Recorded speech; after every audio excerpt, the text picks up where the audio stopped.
இன்னைக்கு இந்த நாட்டிற்கு முதன்மையான அரசாங்கமா திமுக அரசாங்கம். எதுல ஏதோ நான் முதலமைச்சர் திண்ணையில் படுத்து கிடந்தனா கண்டுபிடிச்சிட்டாரு இவரு. பொறுப்பு தவறி பேசினா எங்க தொண்டம் கூட பொறுத்து கொள்ள முடியாது. ஸ்டாலின் அவர்களே,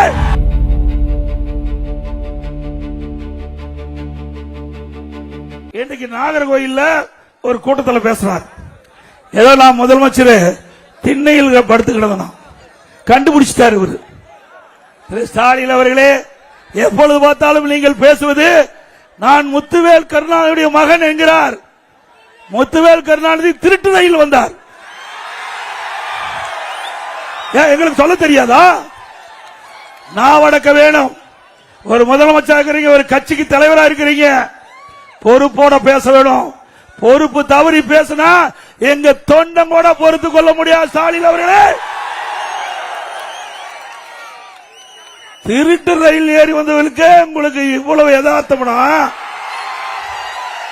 ஒரு விவசாய குடும்பத்தில் பிறந்து உழைத்து உழைப்பால் வந்தவனுக்கு எவ்வளவு நாள் இருக்கு?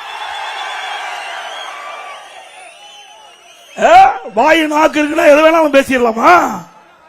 ஏன் எங்களுக்கு பேச தெரியாதா? எங்களுக்கு நாக்கு இல்லையா? ஸ்டாலின் நாவடக்கம் தேவை.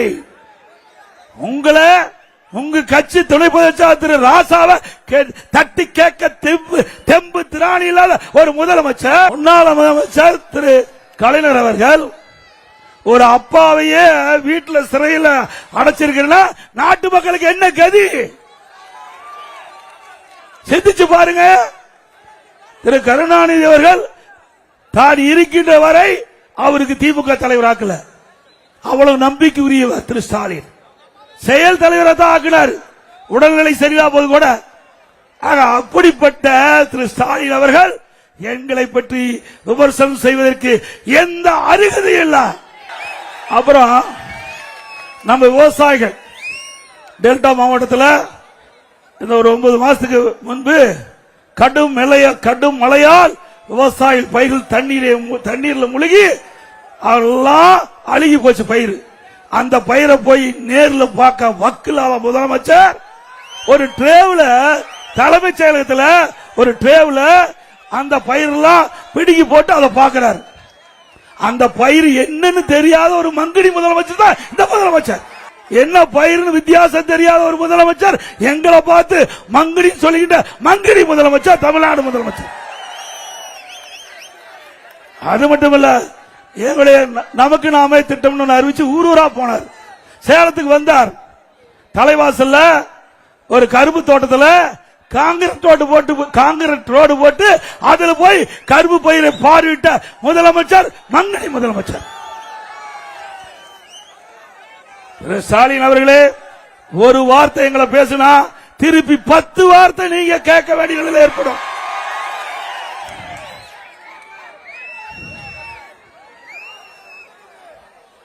இன்றைய தினம் அது மட்டுமல்ல, இன்றைக்கு பாருங்க திரு அழகரியா பேசியிருக்க. அவ அண்ணன் இங்கிலீஷ் பத்திரிகையில தெளிவா வந்திருக்குது. அப்ப என்ன, my father is being held a prisoner கொடுத்திருக்கார். அப்பவே சிறையில் சொல்லிட்டார். அப்ப எப்ப பார்த்தாலும் ஸ்டாலின் பேசுறார். இன்றைக்கு இந்த நாட்டிற்கு முதன்மையான அரசாங்கமா திமுக அரசாங்கம். எதுல? கமிஷன் வாங்குவதில் முதன்மையான அரசாங்கம், கொள்ளையடிப்பதிலே முதன்மையான அரசாங்கம், பாலியல் சீண்டல் நடைபெறுவது அதிலே முதன்மை. இப்படி எல்லாவற்றிலும் முதன்மை என்று சொல்லுகின்ற முதலமைச்சர் நாட்டில் எந்த திட்டத்தையும் கொண்டு வரல. ஏன் கொண்டாந்துருக்காரா? விழுப்புரத்தில் இன்றைக்கு திரு கருணாநிதி அப்பவே பாடத்தை எடுத்திருக்கிறார். திரு ஸ்டாலினுக்கு பாடம் சொல்லிட்டு போயிருக்கார். திட்டங்களை எல்லாம் கொண்டு வராத, எதுல கமிஷன் வருதோ அதை செய்ய சொல்லி கொடுத்துட்டு போயிட்டார். அப்போ அவர் அப்பா இருக்கும் போதே சர்க்காரிய கமிஷன் வீராண ஊழல் உங்களுக்கு நல்லா தெரியும். பெரிய பெரிய பைப்பு, அதுதான் சாட்சி வீராண ஊழலுக்கு. சர்க்கரை பேர ஊழல், அரிசி பேர ஊழல், பூச்சி மருந்து ஊழல், சேது சமுத்திர ஊழல், இந்த சென்னையில டாய்லெட் பராமரிக்கிறாங்க, அதுல கூட கேவலம், அதுல கூட ஊழல். டூஜி ஸ்பெக்டர் ஊழல், டாஸ்மாக் 10 ரூபாயில் ஊழல், பல மாநகராட்சியில பங்கு பிரிப்பதில் ஊழல், சொத்து வரி முறைகேடு ரசீதில் ஊழல். இப்படி ஊழல் ஊழல் என்று ஊழலுக்கு ஊற்றுக்கண்ணா இருப்பது திமுக. இந்தியாவில் பல அரசாங்கம் இருக்குது.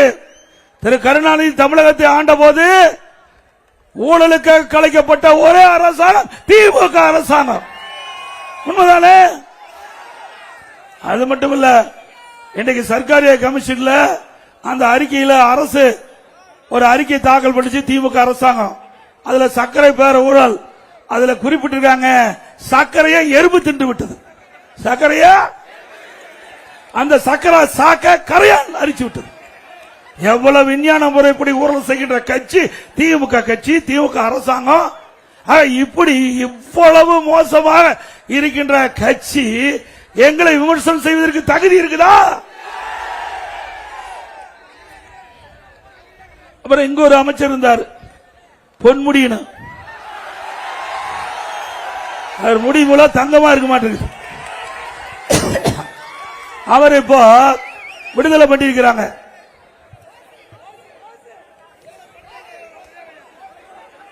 என்ன விடுதலை பண்ணிருக்காங்க? அரசு பிரசாட்சி. இன்றைக்கு கலெக்டர் இருந்து சம்பந்தப்பட்ட அதிகாரிகள் சாட்சி மாத்தி சொன்னதுனால முழுமையான ஆதாரம் அரசு சமர்ப்பிக்காத காரணத்தினால இந்த வழக்கு தள்ளுபடின்னு தான் சொல்லியிருக்காங்க, தீர்ப்பு கொடுத்திருக்காங்க ஒழிய இந்த வழக்கு மீண்டும் அதிமுக ஆட்சியோட முறையாக ஆதாரத்தோடு நிரூபிக்கப்படும்.